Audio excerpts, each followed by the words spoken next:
वो किससे शुरुआत करनी है? पहले पृथ्वीराज चौहान पे। ओके। उधर से तार्क अटैक कर रहे थे, ट्रकों को अटैक करते हुए लंबा समय बीत गया था, पर वो दिल्ली पर कब्जा नहीं कर पा रहे थे। कितना समय? और गुजरात भी नहीं आ पा रहे थे।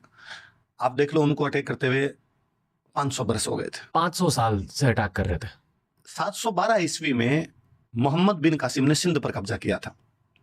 वो फर्स्ट सक्सेसफुल मुस्लिम अटैक है जो अरब द्वारा किया गया था। अरब थे वो, अरब। उसके बाद अगले 480 साल तक वो लोग दिल्ली पर कब्जा करने के लिए जूझते रहे, लेकिन वो दिल्ली पर कब्जा नहीं कर पाए क्योंकि बीच में राजस्थान पड़ जाता था। 480 ईयर्स। आप यदि उस समय की हिस्ट्री उठा के देखोगे तो उसमें यूं लगेगा कि कितने कितने हमारे राजस्थान के राजा हुए जो अलग अलग लोगों से लड़ते रहे। पृथ्वीराज चौहान से पहले वाली जो ब्रांचेज है उसमें खूब सारे। आपको लगेगा कि गोविंद थर्ड नाम का राजा है जिसने गुजरात वालों के साथ मिलकर महमूद गजनवी का रास्ता रोक लिया था। उसमें आपको मिलेगा कि विगराज सेकंड नाम का राजा है कोई जो किसी इब्राहिम से लड़ा है, कोई दुर्लभ राज है जो किसी साहबुद्दीन से लड़ा है, कोई पृथ्वीराज है जो बगुली शाह से लड़ा है, अजय राज है जो गर्जन मातंगों से लड़ा है। बाद में अर्णोराज है। अर्णोराज ने हमारे अजमेर के ठीक पास में तुर्कों को इतना बुरा युद्ध हराया था कि पूरी धरती लाल कर दी थी। इसलिए उस धरती को बाद में उस मिट्टी को ऊपर से उखाड़ कर वहां पे एक लेक बनाई गई, आना सागर। अब अजमेर जाओगे तो आज ही पास में आना सागर लेक है, तो लेक आना सागर अर्णोराज के नाम पर है। तो वहां पर युद्ध हुआ था, तो किसी बैटलफील्ड के अंदर लेक बनी बाद में, तो वो आना सागर है। उसके बाद विगराज चतुर्थ, जैसा हम पहले बात कर रहे थे, विगराज चतुर्थ जिसने खुसरो शाह को हराया था और अटक नदी के पार भगाया था। तो बड़ा लंबा चौड़ा है। पृथ्वीराज सेकंड है, बाद में वो लड़ता है अरबों के साथ में, तो तुर्कों के साथ में, सॉरी। पृथ्वीराज के टाइम में एक तुर्क वापस आया, वो है मोहम्मद गोरी। वापस आया मतलब बीच में थोड़ा सा कोई बड़ा अटैक नहीं हो रहा है। एक बड़ा अटैक गोरी के टाइम में वापस होने शुरू होते हैं। पहले वाले जो अटैक है वो इतने बड़े नहीं हो रहे थे, गोरी के टाइम में बड़े अटैक अपने को देखने को मिलते हैं। जब मुस्लिम अटैक होने शुरू होते हैं तो सबसे पहले जो भूमि भारत से छिटकती है वो अफगानिस्तान है। अफगानिस्तान तक भारत ही था, ये भारत ही हुआ करता था। आर्यंस हुआ करते थे, हिंदू राजा हुआ करते थे, पर वो क्षेत्र बहुत जल्दी निकला। पहले ईरान वाला निकला था पहले, वरना ईरान में भी पहले अग्नि पूजा ही थी, ईरान में भी आर्यंस ही थे। अफगानिस्तान वाला निकला, अफगानिस्तान वाला निकला तो वहां पे तुर्क आ गए थे बाद में। मुस्लिमों की एक ट्राइब थी टर्क, जो मेरे ख्याल से टर्कमेनिस्तान से, आज के मॉडर्न टर्कमेनिस्तान, कॉकेसस। आगे बढ़े। तो टर्क जब अफगानिस्तान में आ गए तो अब उनको भारत पर कब्जा करना है जी। तो अब वो राजस्थान को क्रॉस करके गुजरात की तरफ आना चाहते हैं। इन बिटवीन उन्होंने खूब सारे अटैक किए हैं, जो अटैक मैंने अभी आपको बताया भाई। फिर एक बड़ा कैरेक्टर जो तुर्कों की तरफ दिखाई देता है वो मोहम्मद गोरी है।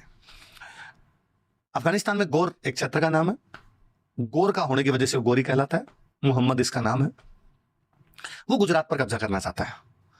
उसने एक तरीका निकाला कि गुजरात जाने के लिए अपने राजस्थान को बाईपास करते हैं, क्योंकि अजमेर वाले चौहान इनको गुजरात जाने नहीं दे रहे थे, तो बाईपास करते हैं। तो उसको लगा कि अफगानिस्तान से सिंध आते हैं पाकिस्तान में, और सिंध से सीधा सीधा हम गुजरात की तरफ चले जाते हैं।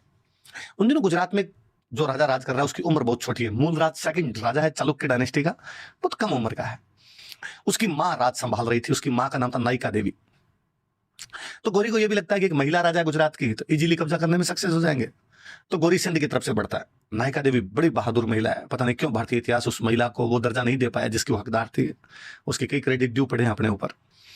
नायिका देवी खुद युद्ध को लीड करती है, वो आगे आती है। नायिका देवी इस बात को जानती थी कि अपनी सेना कम है और दुश्मन की सेना ज्यादा है, इसलिए प्लेन एरिया में लड़ने से कोई मतलब नहीं है, हिली एरिया में लड़ा जाए ताकि कम सेना के साथ भी गुरिल्ला वॉर किया जा सकता है।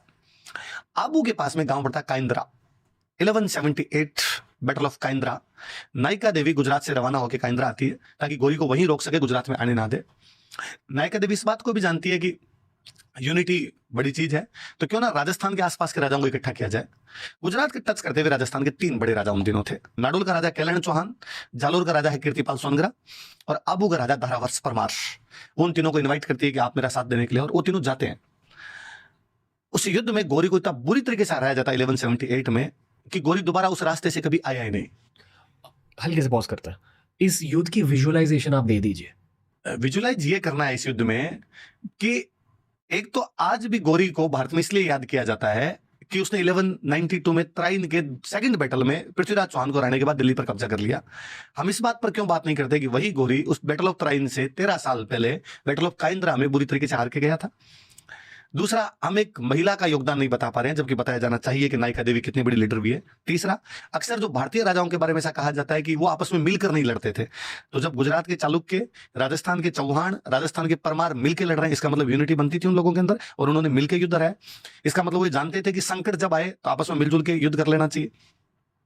तो बैटल ऑफ काइंद्रा, मेरा यह है कि काइंद्रा युद्ध के बारे में भारत पूरा जाने कि काइंद्रा के अंदर क्या हुआ था। काइंद्रा आबू के पास में एक छोटा सा गांव पड़ता है, वहां पर गोरी की सेना को बुरी तरीके से हरा दिया गया था सिरोही जिले के अंदर, राजस्थान और गुजरात के राजाओं ने मिलकर। जी। गोरी अगले कई वर्षों तक भारत पर अटैक ही नहीं कर पाया। उसके बाद गोरी सिंध वाले रूट से आया नहीं, अब गोरी ने अपना रूट चेंज किया, पंजाब वाले रूट से आया। पंजाब में अपनी जगह पड़ती बठिंडा। बठिंडा को उस समय बोला करते थे तबर हिंद। वो तबर हिंद पे कब्जा करता है और तबर हिंद में अपना एक बंदा छोड़ता है, काजी जियाउद्दीन। गोरी जब उधर से आगे बढ़ता है तब दिल्ली में पृथ्वीराज चौहान है। पृथ्वीराज चौहान दिल्ली से पंजाब की तरफ जाता है, गोरी पंजाब से दिल्ली की तरफ आता है। रास्ते में हरियाणा में एक जगह पड़ती है तराइन, वहां तराइन में वो 1191 में आमने सामने होते हैं। गोरी को बुरी तरीके से उस युद्ध में हराया जाता है, इवन गोरी को पकड़ लिया जाता है। गोरी को पकड़ कर लाते हैं, गोरी माफी मांगता है पृथ्वीराज चौहान से और उसे छोड़ दिया जाता है। दो चीजें हैं यहां पर। आज के दृष्टिकोण से देखें, आज के अप्रोच से देखें तो यह है कि क्यों छोड़ दिया था। उसी दिन यदि गोरी को पकड़ के मार देते या गोरी को जेल में डाल देते तो दूसरे अटैक की संभावना ही नहीं बनती। दूसरे अटैक की संभावना नहीं बनती तो तुर्क कभी भी भारत पर कब्जा नहीं कर पाते। पर दूसरा पर्सपेक्टिव यह है कि इंडियन कल्चर यह कहती थी कि यदि दुश्मन माफी मांग ले तो उस पर किसी प्रकार का बल प्रयोग नहीं किया जाना चाहिए। हर टाइम के सोशल वैल्यूज अलग अलग होते हैं। पृथ्वीराज चौहान के टाइम के सोशल वैल्यूज थी कि दुश्मन की माफी मांगने पर उसको दंड नहीं दिया जाना चाहिए, इसलिए पृथ्वीराज चौहान ने छोड़ा। आज हम उसकी बात इसलिए करते हैं कि अगले साल वापस युद्ध होता है 1192 में, उसमें पृथ्वीराज चौहान को हरा के गोरी पकड़ के मार देता है और दिल्ली पर कब्जा कर लेता है। वो जो दूसरा युद्ध तराइन का युद्ध, तो हम कहते हैं देखो पृथ्वीराज चौहान हार गया, पहले युद्ध में जीता हुआ था तब उसने ऐसा क्यों नहीं किया। दूसरे युद्ध में युद्ध जैसा कुछ हुआ ही नहीं था। दूसरे युद्ध में जब पृथ्वीराज की सेना सुबह सुबह सो रही थी, गोरी की सेना अचानक अटैक करती है धोखे से और उन सबको मार देती है वहां पर। यदि वो भी आमने सामने का युद्ध हुआ होता तो पृथ्वीराज उस युद्ध के अंदर भी नहीं हारता। एक तो हमें इससे सीख तो ये मिलती है कि हमें दुश्मन की सारी गतिविधियों का ध्यान रखना चाहिए, दुश्मन कब कौन सी चाल चल रहा है। जैसे हम है वैसा दुश्मन हो ऐसा जरूरी नहीं है कि हमने ये सोचा कि हम धोखे से किसी पर अटैक नहीं करते तो वो भी नहीं करेंगे, पर उन्होंने रात को सोते हुए धोखे से अटैक किया था और इनको हराया था उस युद्ध के अंदर। दूसरा यह है कि जब हम 1192 के उस तराइन के दूसरे युद्ध की बात करते हैं तो उससे पहले हम तराइन का पहला युद्ध भी देखा जाना चाहिए और काइंद्रा का युद्ध भी देखा जाना चाहिए, जिसके अंदर गोरी को हरा दिया गया था। पृथ्वीराज चौहान मात्र 26 साल का था जब मृत्यु हुई है, 26 ईयर ओल्ड। आज के 800 बरस पहले पृथ्वीराज चौहान की मृत्यु हो गई 1192 में। 26 साल का एक लड़का उत्तर भारत का सबसे बड़ा राजा बना हुआ था। 800 साल बाद भी वे लोग भी उसको जानते हैं जिन्होंने हिस्ट्री नहीं पढ़ी, तो कुछ तो अलग काम किए होंगे कि आज दिन तक पृथ्वीराज चौहान को याद किया जाता है। आप पृथ्वीराज चौहान को यदि युद्धों से हटा के देखेंगे ना तो पृथ्वीराज चौहान ने 800 बरस पहले आर्ट एंड कल्चर मिनिस्ट्री बना दी थी। पद्मनाभ नाम करके एक बंदा उसका मंत्री बनता है और पृथ्वीराज चौहान उस समय शास्त्रार्थ समझते, शास्त्रार्थ डिबेट, विद्वानों की डिबेट करवाया करता था। मतलब कितना हम एजुकेशनल लेवल पे कितना आगे थे कि अलग अलग स्कॉलर्स बुलाए जाते, उनकी डिबेट करवाई जाती, उनसे वो जो अभी हम पॉडकास्ट से पहले बात कर रहे थे कि अपने वेदांत पे भी चर्चा होनी चाहिए, तंत्र पे भी चर्चा होनी चाहिए, वे तमाम प्रकार की चर्चाएं भारत के अंदर हुआ करती थी। युद्धकालीन माहौल के अंदर भी एक राजा यदि इस प्रकार का करके गया तो इस मामले में पृथ्वीराज बड़ा अलग राजा हुआ। पृथ्वीराज पर एक बहुत अच्छी बुक है जयानक की लिखी हुई, पृथ्वीराज विजय, एक कश्मीरी ब्राह्मण हुआ था जयानक, उसमें पृथ्वीराज विजय लिखी है। वो यदि पढ़ी जाए तो पृथ्वीराज के बारे में खूब सारी चीजें खुलती है।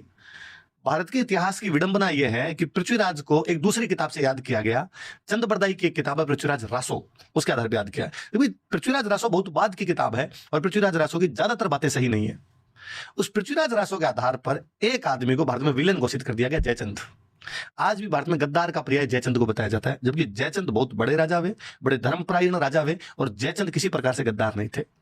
ऐसा कहा जाता है कि गोरी को भारत में बुलाने वाले जयचंद थे। तो यदि गोरी को भारत में तराइन के दूसरे युद्ध में जयचंद ने बुलाया था तो तराइन के पहले युद्ध में गोरी को बुलाने वाला कौन था? काइंद्रा के युद्ध में गोरी को बुलाने वाला कौन था? और गोरी से पहले जब खुसरो शाह, जब शहाबुद्दीन, जब आपका गर्जन मातंग आए थे, जब आपका इब्राहिम आया था, जब आपका गजनवी खुद आया था, तो उनको बुलाने वाले कौन थे? दूसरा, उन जयचंद ने। ये तो आपने भी सुना होगा, भारत में किसी गद्दार कहना आता तो कहते अरे वो तो जयचंद है। नेताओं के मुंह से इस प्रकार की बातें सुन लेते हैं। केवल अशिक्षा है कि ढंग से एजुकेशन नहीं है, इस चक्कर में जयचंद को गद्दार बता दिया गया। क्योंकि गोरी को यदि जयचंद बुलाता तो गोरी की अगली लड़ाई भारत में जयचंद के साथ है, चंदावर का युद्ध है, और जयचंद कन्नौज का बड़ा राजा। अच्छा, उस पृथ्वीराज रासो की उन कहानियों के आधार पर हमने एक प्रेम कहानी और कर दी, इसको बॉलीवुड वालों ने और आगे बढ़ा दिया कि जयचंद की एक बेटी थी सेयोंगिता, सेयोंगिता से पृथ्वीराज प्रेम करता है, दोनों प्रेम करते हैं, पृथ्वीराज उसका किडनैप कर लेता है और इस वजह से जयचंद से उसकी बनती नहीं थी। इस प्रकार की न तो कोई लड़की थी न इस प्रकार की कोई बातें भी थी। ये पृथ्वीराज रासो की बातें बहुत बाद में लिखी गई और उनके अंदर कतई कोई सच्चाई नहीं है। मेरे ख्याल से विकिपीडिया पर भी पृथ्वीराज चौहान को लेकर ये पृथ्वीराज रासो का नाम लिया जाता है कि, पर मेरे ख्याल से ये इकलौता सोर्स नहीं हो सकता। पृथ्वीराज रासो 17th सेंचुरी के आसपास हमारे सामने आती है, जबकि वो बात है 12th सेंचुरी की, 500 साल बाद में आप पढ़ रहे हो उसको। ऐसा कहा जाता है कि पृथ्वीराज के दरबार में रहने वाले चंद्रप्रदाय ने वो लिखी थी, पर उसका हमारे पास कोई हिस्टोरिकल एविडेंस नहीं। तो ये जो असली हिस्ट्री है ये कहां से पता चलती है? मैं कह रहा हूं आपको, जैन की पृथ्वीराज विजय जो है वो उस टाइम की बुक है और वो खूब सारी बातें करती है। नैनचंद्र सूरी ने उसी टाइम के आसपास हमीर महाकाव्य लिखी है, वो इस प्रकार की बातें करती है। उस समय की मुस्लिम रेफरेंस उठा ली जाए, मुस्लिम रिकॉर्ड्स उठा ली जाए, वो उस प्रकार की बातें, मिनहासुस सिराज की तबकात नसीरी मिलती है उसी टाइम के अंदर, आपके हसन निजामी की ताजुल मासिर मिलती है उसी टाइम के अंदर। उनमें इस प्रकार की कोई घटनाओं का जिक्र नहीं, कोई मुस्लिम इतिहासकार इनका जिक्र नहीं करता। पर भारत है, भारत जयचंद को उसी रूप में लेता है। तो मेरा यह है कि जब पृथ्वीराज को पढ़ा जाए, पृथ्वीराज को ढंग से पढ़ाया जाना चाहिए, तो ये पता चले कि क्या योद्धा था, 20-25 साल की उम्र का एक लड़का। झट से आप उनकी जिंदगी की कहानी शेयर कर सकते हो। पृथ्वीराज 11 वर्ष की उम्र में राजा बनता है। राजा बनने के साथ में उस व्यक्ति के साथ में 3 चैलेंज है, घर के अंदर, घर के बाहर, विदेशियों से। घर के अंदर उसके 2 कजन है उसके खिलाफ है, नागार्जुन और अपर गंगे, गुड़गांव पे कब्जा करके बैठे हैं, जिसको आजकल हम गुरुग्राम बोलने लगे। वो अपनी सेना को लीड करता है, अपने उन दोनों कजन्स को हराता है और गुरुग्राम पर कब्जा करता है। 11 साल की उम्र, 12 साल, 1 साल भर उसकी मम्मी संभालती, उसके बाद वो खुद आ गया था, पोजीशन के अंदर आ गया था। उसके टाइम में कोई ट्राइब थी भंडानक नाम करके, जो मथुरा, अलवर और भरतपुर के आसपास में लूटपाट करने लग गई थी कि राजा छोटा है तो क्या कर लेंगे। वो जाता है, उन भंडानकों को ढंग से हरा के आता है। उस समय के एक जैन राइटर जिनपति सूर्य अपनी बुक में इनका बहुत अच्छा वर्णन करते हैं। उसके 3 पड़ोसी हैं, उसके एक पड़ोसी चालुक्य है, उसके एक पड़ोसी चंदेल है, उसके एक पड़ोसी गहडवाल है। उन तीनों से युद्ध जीतता है। वो चालुक्यों को युद्ध में हराता है, नागौर के युद्ध में भीम सेकंड को हराता है। वो परमार्दी देव चंदेल को महोबा की लड़ाई के अंदर हराता है। इसमें परमार्दी चंदेल के 2 बहादुर सेनापति लड़ते हैं, आला और उदल, जिनको आला खंड के रूप में खूब याद किया जाता है। वो आला उदल पृथ्वीराज चौहान के खिलाफ लड़े थे और वो गहडवालों से भी युद्ध करता है, गहडवालों को हराता है। वो मोहम्मद गोरी को त्राइन के पहले युद्ध के अंदर हराता है। आप देख लीजिए, 26 साल के एक लड़के ने अपने जीवन में कोई युद्ध नहीं हारा त्राइन के दूसरे बैटल के अलावा। जो युद्ध उन्होंने मोहम्मद अफ गोरी के अगेंस्ट जीता था, तराइन का पहला युद्ध, फर्स्ट बैटल ऑफ टेरेन। हाँ, और उस युद्ध के बारे में हल्के से कुछ बताइए कि वो युद्ध जीता क्यों था, कैसे था? भाई, बठिंडा पंजाब का इलाका था। पृथ्वीराज चौहान का मानना था बठिंडा मेरा है। बठिंडा को तब तबर हिंद बोलते थे। गोरी उधर से एक्सपेंशन करता अपना, गोरी बठिंडा पर कब्जा कर लेता है। और गोरी का ये था कि बठिंडा को मैं सेंटर बना के आगे दिल्ली की तरफ अटैक करूंगा। ऑब्वियसली बात थी कि पृथ्वीराज उसको रोकने के लिए आगे जाएगा, इसलिए उन दोनों के बीच में त्राइन का युद्ध होता है। दूसरा बड़ा कारण यह है कि तर्कों के और चौहानों के बीच में लंबे टाइम से एक राइवलरी थी, वो इस क्षेत्र को लेकर लड़ी रहे थे, तो वहां पर जाना ही था। जीतने का कारण उसका यह है कि उसकी पूरी सेना इस युद्ध में बहुत ढंग से लड़ी है और वो जो बहादुरी का चरम जो है वो उस युद्ध में देखने को मिलता है। जब वो गोरी को पकड़ लाए थे, युद्ध नहीं जीते हैं, गोरी को पकड़ के लाए हैं। वो दिल्ली का एक बंदा था गोविंदराज तोमर, और वो गोरी को पकड़ के ले आते हैं, गोरी को सामने लाके सरेंडर करवाया। मतलब हमारे राजस्थान में ये कहते थे कि यदि कोई घास का तिनका घास समझते हो, घास, यदि कोई घास मुंह में ले ले तो उसको मारना नहीं है। यदि आपने घास मुंह में ले ली, इसका मतलब आप मानते हो कि मैं गाय हूं, काऊ, और गाय को मारते नहीं है। तो कह गोरी ने घास के तिनके लेके मुंह में कसमें खाई थी कि भाई मुझे छोड़ दिया जाए, मैं दोबारा कुछ नहीं करूंगा। हालांकि उसने अपने कसमों की पूर्ति नहीं की, उसने दोबारा अटैक किया है, धोखे से इनको मारा है, वो सब बात की बातें हैं। पर उस तराइन के पहले युद्ध के अंदर तो वो राजपूतों का पीक है कि वहां पर कि वो इतने बड़े इलाके की सुरक्षा कर रहे हैं और इतने बड़े आक्रमणकारी को उन्होंने ढंग से हरा के भगाया, काइंद्रा और तराइन दोनों। और वही 3 हथियार जिनके बारे में आपने बताया था, तलवार, भाले और तीर कमान। पर राजस्थान के राजाओं में देखा गया, उन्होंने कभी भी ऐसे तीरों का प्रयोग नहीं किया जिनमें जहर वगैरह लगा होता था, है ना। विषैले तीरों का ऐसा कोई प्रयोग कभी नहीं किया था उन्होंने। वो था कि भाई जैसे लड़ाई हो सकती है वैसे लड़ाई की जाए। तोप यूज होते थे? तोपें भारत में बहुत बाद में आई है। बाबर जो था साउथ इंडिया में पुर्तगाली, और नॉर्थ के अंदर बाबर जो थे वो बारूद लाए थे, उससे पहले बारूद वाला इस्तेमाल नहीं है अपने। ये हथियार और बैटल के बारे में इतने सवाल इसलिए पूछ रहा हूँ क्योंकि मैंने इतिहास के बारे में ये जाना है कि युद्ध में वो जीतता है जो टेक्नोलॉजिकली थोड़ा एडवांस्ड है। एग्जैक्टली। तो मैं ये जानना चाह रहा हूँ कि पृथ्वीराज चौहान की टेक्नोलॉजी किस तरह से एडवांस थी?